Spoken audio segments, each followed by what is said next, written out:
In an unexpected turn of events, Canada's 2025 federal election has become one of the most closely watched political moments in recent memory.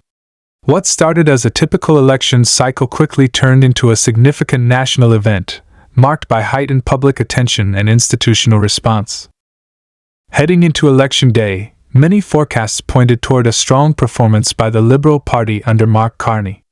Carney, widely regarded as an experienced and capable leader, had strong backing from key figures in the party and was seen by analysts as a frontrunner to become Canada's next Prime Minister. Initial results on election night appeared to confirm those projections, with early Liberal wins in several ridings. But as the evening progressed and more results came in, the narrative began to shift. Late-night updates revealed unexpected changes, and growing attention turned toward reports of inconsistencies in the voting process, particularly involving mail-in ballots. Concerns included signature mismatches, outdated voter rolls, and some administrative errors. These reports weren't confined to one area, they came from multiple provinces, including Ontario, Quebec, and parts of Atlantic Canada, all traditional strongholds for the Liberal Party. Meanwhile, the Conservative Party, led by Pierre Poilievre, was gaining momentum.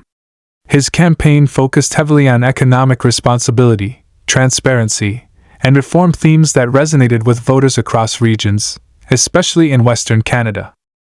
When the final preliminary results pointed to a narrow Liberal minority, public interest quickly turned to scrutiny.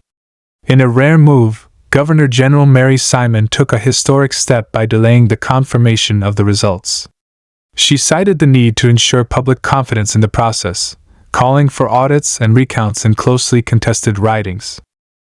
Her decision was made in accordance with constitutional norms and emphasized the importance of transparency. She stated clearly that democracy must not only be conducted properly, it must also be seen as fair and trustworthy by the public.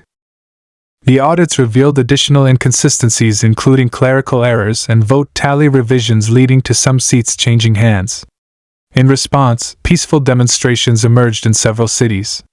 Many citizens called not for partisan outcomes, but for reforms to improve the electoral system and rebuild trust.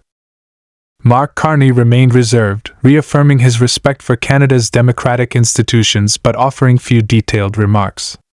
Pierre Poilievre, on the other hand, took a highly active role, meeting with citizens, hosting forums, and voicing the concerns of voters who felt overlooked. Inside the Liberal Party, internal tension became visible.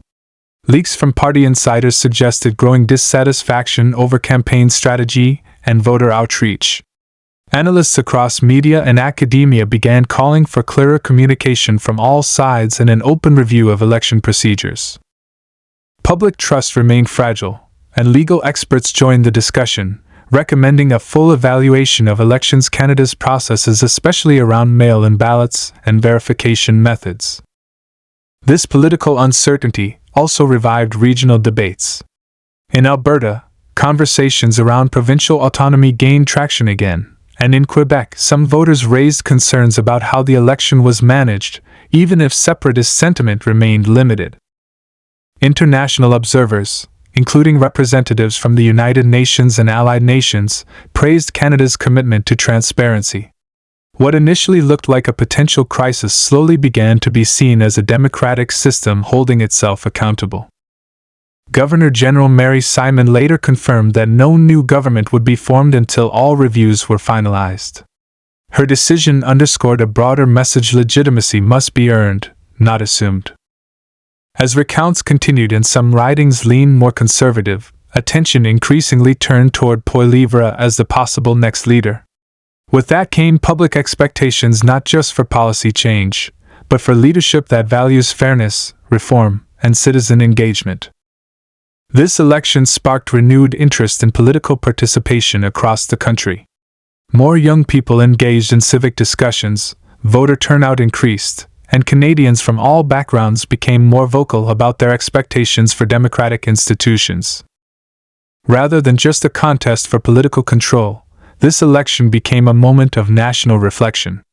It showed the importance of transparency, the strength of independent institutions, and the power of an engaged public.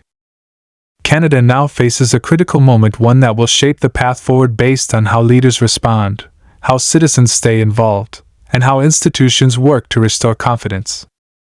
Thanks for watching and staying informed. If you found this breakdown helpful, consider liking, sharing, and subscribing to stay up to date on Canada's evolving political landscape. Your engagement helps strengthen democratic dialogue. See you in the next video.